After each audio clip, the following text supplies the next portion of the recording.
To trade the British pound against the US dollar right now is somewhat risky. But then again, if you analyze the chart pretty well all the way from the higher time frame to the lower time frame, you would definitely be less scared of what is happening in this market. So in this video, we'll be discussing everything about the British pound, all the way from the technical directions and also the fundamental aspects of it. So if you're out there and you want to see what forex trading really looks like, this is the channel for you. Like, trust me, this is the channel for you. This channel is the raw documentation of actual progress and regressions that a person who is into forex seriously and also has a 9-to-5 job is like. This is literally the whole shebang. So just like we did with the euro against the US dollar, we are going to be doing the same thing for the British pound against the US dollar. We'll be starting from watching the charts over yearly views. Now, first thing first is we can see price has always been on the downside from this market for quite some time now. And it doesn't mean the down slope is going to continue regardless, right? We are just trying to look at what is really happening. But in recent years, something is quite evident here. Something similar to what we had in the euro against the US dollar's yearly view. Down here, we have a clear resistance to the downside, meaning price is somewhat pushing upwards in this case. I'll call this a weak zone. I call these rejections weak zones, while I call supply and demand zones the clear zones, right? Now, this is a yearly rejection from the downside, meaning a yearly rejection to the upside. And we've seen price find its way towards the upside. However, where is the closest upside possible? Well, this right here is the closest upside possible for the market to achieve. This doesn't necessarily mean the market is going to achieve that in the next 1, 2, 3, 4 candles. It may not even ever achieve that ever. But on the yearly perspective, with the recent activities all the way from 2021, this was the last reasonable move this particular market has ever made. Now on the monthly, we're now reviewing how those situations, or rather how that particular rejection came to be, and also what has happened after that. Unlike the euro against the US dollar, the market never really came back into this zone perfectly well again, except back in 2023. Back in 2023, price came back into this rejection zone and immediately bounced off it by creating a demand zone out of it. This demand zone clearly did a good job. Matter of fact, it did a good job twice, as price came back into it in April 2024 and came back into it again in January of 2025. And on both occasions, price tended to bounce off that area with hot speed. With that, it means this rejection is no longer useful to us, as price is already in motion aiming towards the necessary direction. Again, this doesn't mean price is going to achieve that high. It only says there is a higher tendency for it to do to the upside than it is for it to come to the downside. But now that that rejection has been nullified, we are in a risky move. If price should start going below demand zones, we definitely are going for the lower end of the entire market. But for now, we are still safe. Why? Because price has not started going out for demand zones. As we can see right here, with this demand zone being respected, we have another demand zone here. Now, most people will think there is a demand zone here.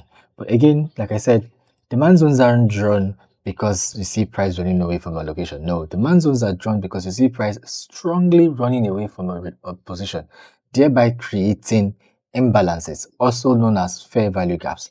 Now, between this candle for the month of February and the candle for the month of April, there is no fair value gap.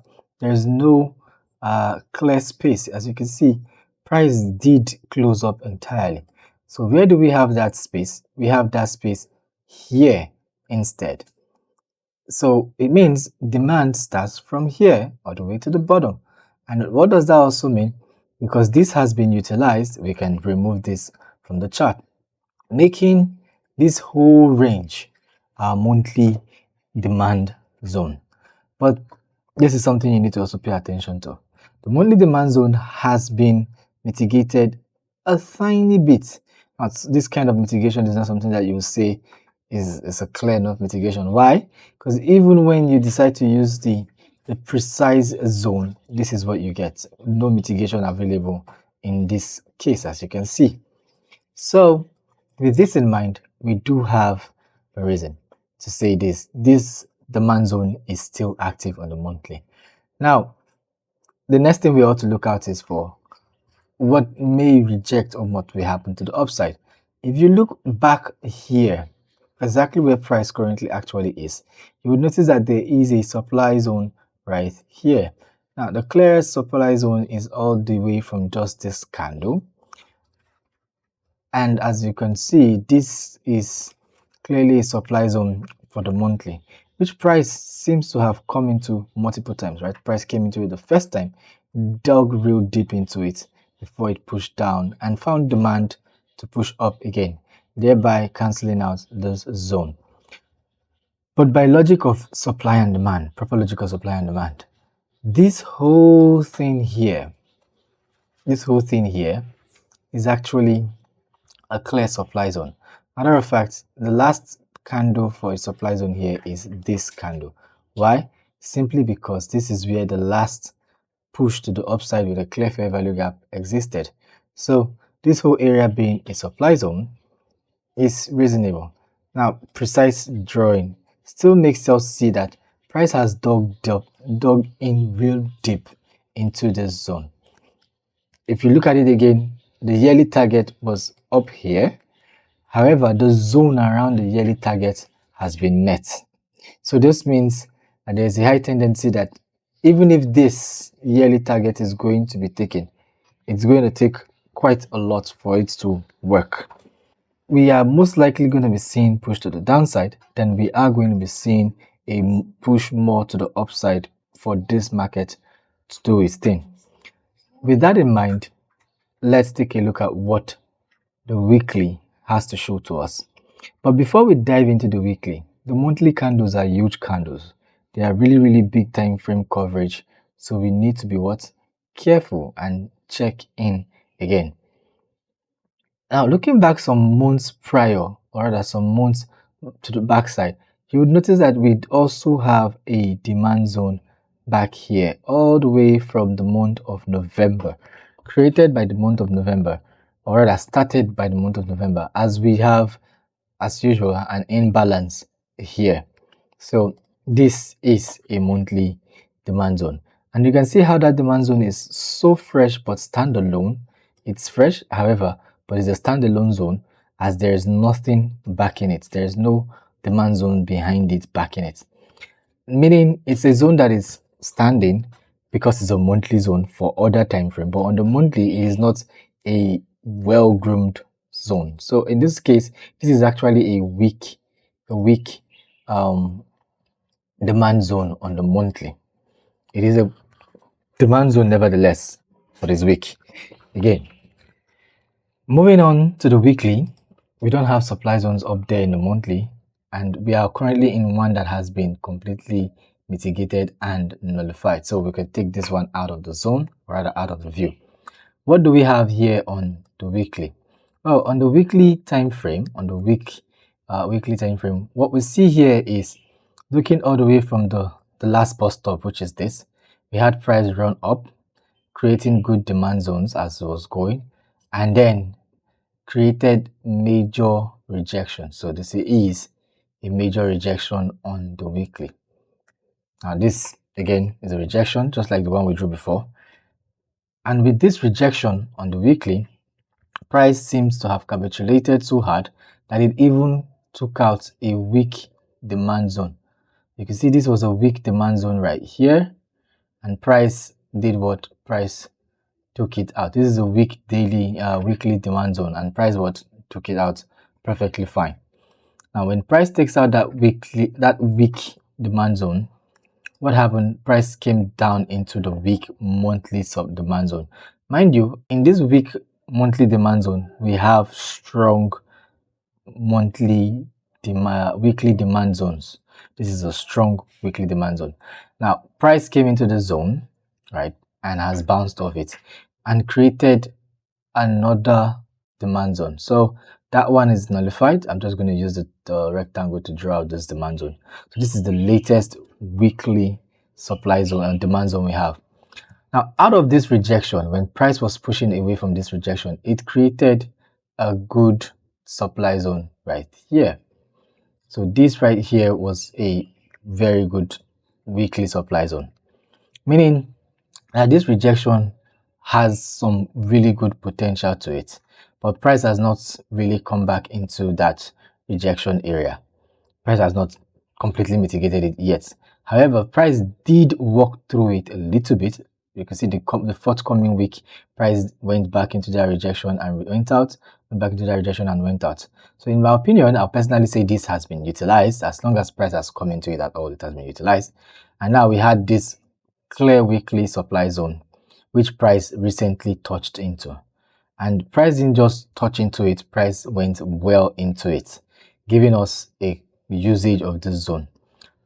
In using this zone, price has created another weekly supply zone. As you can see, this is a fair value gap or an imbalance, and the market has closed for the last week of 18th May, making this now the latest and most valid supply zone in the market for the weekly time frame. At this point, we are in a mix, right? This monthly demand zone has been utilized, so it can get out of our chart. But this weekly demand zone is now what is being utilized. As you can see how price is rigorously bouncing out of it. In the forthcoming week, one thing is clear, right? The last time price met was a demand zone, and it means price is going to continue to the upside. What is it going to go meet? A weekly supply zone. And when it meets there, we would observe the market and see if price breaks above or price comes back to the downside. Mind you, in its coming back to the downside, this zone is no longer going to be valid because it has been utilized. So we can call this a very weak demand zone as of now. Then we head down to the daily time frame. On the daily time frame, this is where fundamental finally starts to come into play for us. But what do? We go down into the fundamental aspect of the market. And in the fundamental aspect of the market, we'll start again, just like yesterday. We're going to look into the table first and foremost. Now, the British pound against the US dollar is, by calculations of this fundamental analysis dashboard I have here, this is by no means a financial advice for you to go put all your money and short the British pound against the euro. This is just me sharing my financial opinion in the market. The British pound against the US dollar is slightly slightly bearish. Before I take a look at the sum product and the variance, I'll start with the yield. The yield is 50-50, meaning the central bank rate of both markets is on the same par. There's no difference between the both of them. However, the high impact data is more for the US than for the pound. The recent 14 days has made it even more shifty. The technical direction currently, when you compare where price is compared to the 20 SMA, is absolutely bearish. And then the non-commercial traders have much more buying in the US dollar than they are buying the British pound. While the retail traders, as I'm trading against them, I'm supposed to go slightly long in this market. From all of this, I have very similar reading with what I had with the euro against the US dollar. However, these readings are far more strong. As you can see, the euro against the US dollar right here, and compare the both of them. The readings of the British pound against the US dollar is far stronger to the downside, with one last thing left: a stronger move to squeeze the retail traders by going long. Just like yesterday, we're going to take a very good look at comparison. This, on the left side, I have British pound, and on the right side, I have the US dollar, and I just did a little bit of changes to the dashboard so it's easier to read on just a glance. At a glance, right? In the recent 30 days, we've had no news for central bank we've had a neutral data, right? Neutral data from the central bank regarding the British pound. They didn't change their rate, obviously. But as you can see, just by looking at this, we're seeing so many red lines here. They have not been meeting a lot of expectations. They have not been meeting a lot of expectations here. Compare that with the US dollar on the right, where aside from the neutral data, there are a lot more greens here. Within they have been beating expectation over and over again in so many markets. The central banks, the employment data, the economic activity, and the inflation data. Now, all of this only means one thing. It means the US dollar is actually having much more strength parity compared to those of the pound. Then let's take a good look at what the COT data is saying. The COT data as of recent says that the non-commercial traders reduced their short trade and increased their long trade, giving them a final score of 40.49%. While for the US dollar, they increased their long trade, and reduced their short trade, giving them a final power of 71.36%. If you take a good look at both of them, they both increased their longs, right? However, when you look at what happened with the short situation, they both reduced shorts. But the ratio at which the shorts of the US dollar is reduced and the ratio at which the longs of the US dollar is increased compared to that of the British pound says one simple thing. There is much more, again, this word, there is much more faith in the US dollar gaining strength than there is in the British pound gaining strength for non-commercial traders. For retail traders, we have very similar situations. They increased longs on the British pound and drastically reduced their shorts, heavily reduced their shorts. While on dollar end, they crazily, drastically increased their shorts, their long trade, and also reduced their short trade. But then again, the retail traders are still even more long the dollar than they are long the euro in terms of percentage ratio. You can see how big the long bar is on both sides, and you can see how small the long bar is for the British pound edge. That alone tells you a lot of things about what is happening in these two markets without even going too far. But before we do one last check, let's just look at one last thing of scoring. What has the score been for the British pound against the US dollar on this recorder here? Now, even though I have made lots and lots of changes in the recent weeks to the way calculations are being done and everything, you can see how the score has been falling evidently every day, little by little. It keeps going down, going down, going down, and now it is way below 30%, way below 40%, and is now going towards the 30% mark. And as you can see, price also did something very similar. Price kept falling, falling, falling, falling. It came up a little bit and has flatlined a little bit and is still closing bearish in this case. Now, with all of this, what does it mean? What does this mean? Back to what the table says. The table says retail traders are shorting the markets. To squeeze retail traders, you have to go long. But the overall long-term direction of this market, by every other standard, is to go short. Now, put that into perspective of what we see in the chart. You can see that in the recent days, price has actually started pulling to the upside. Now, this is more like a retail squeeze, in my opinion. This is where the big traders usually squeeze the small traders for as much as possible in the market. And how is that done? Well, it's very simple. If a squeeze is going to go on here, they will obviously keep going long until price comes into the weekly supply zone. At this point, a lot of short-term day traders and scalpers will be buying this market. But when price comes up to this level, it becomes very critical, and we will see that sudden long candles to the downside again. But all of this relies on one simple theory: the fact that fundamental news continues to come out in the favor of the dollar than it is in the favor of the British pound. And this is all my thesis. This is all my perspective of looking at the market and how I see the market before I place a trade. This is what I see, and this is what I personally expect the market to do. Doesn't mean the market is going to do it. The market could do the exact 180, the exact opposite of what I'm saying. But it doesn't matter. One loss is not the end of the world. It is personal analysis and open doors review. Now, what do we see with the daily, and how do we think that's going to deliver? So I have right here the daily supply zone right here. And if we have a very clear daily supply zone right here, do we have a daily demand zone anywhere recently from price? Yes, we do. We do have daily demand zone down here.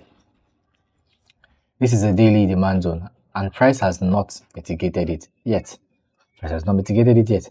We also have another daily demand zone. Now, this second one, anything after this first one, I usually just term them as not so strong demand zones. I just term it as a weak demand zone. So you can see this whole area of daily zone. None of it has been met by price yet. It has not been met by price yet. And how do we interpret the next thing price is most likely going to do? We're going to go down to the 4 hours and see what's happening. Before I even go down to the 4 hours, I want you to pay attention to what you see right here. On the daily, right? On the daily, what we see right here is there is this previous candle high, or rather previous day's high, that was taken out, and price has kept itself above that high for a while now, as you can see. Now let's go into the 4 hours and see what that high looked like. You can see where that high is staying from. It's not coming from a significant place of view. It's just hanging right there. But what has price done? Price has come back up, pulled down, come back up again, and has been struggling to move below or above this zone. It's kind of creating a flag pattern to an extent, an upward flag pattern, but I don't treat patterns. I don't even know how flag patterns work, whether it's going to go down or up, but that is just what the chart looks like right now. And one funny thing is this. You notice how price did not create a supply zone all the way to the downside here. Neither did it create supply zones here, nor is it creating anyone here on the 4 hours. Just like I said, the market is now looking bullish, especially for those who trade the shortest time frame, for like scalpers. This market is a bullish market in their opinion. Why? Because you can see how price kept creating demand zones. You can see how price kept creating 4-hour demand zones and respecting it still when it came through. This may be the long squeeze that will happen, and price may find its way into this zone before it capitulates. But this is where I would end this analysis for you guys, because personally, my own personal verdict is price does this: goes up, comes back down. Personal verdict. Another thing price could do is price could crash from here into the demand to come back up and continue downward. Now this is overstretching it. The second one, my dear, I see it as overstretching. This first one seems like the most probable way price could walk through. However, I'm just here to share and show you guys how the chart is being read by the eyes of demand and supply, and exactly what is being seen from the swing trader's perspective. So with this, I hope you learned something new about the British pound against the US dollar. I hope you got to understand the current direction of the market and how it looks like. So if you did enjoy all of this analysis, do want to drop a comment below. Tell me the market you're looking out for and your kind of analysis and bias you have against that market or for the market, and what you think the market is doing currently. I would love to hear your story. I would love to read your stories actually. But then again, if you find this video educational for somebody, for yourself, and you feel someone else out there might find this education valuable to their trading journey, do want to share it with them. And also, you hit the subscribe button. It's free. And do want to like this video. See you all in the next one. Peace.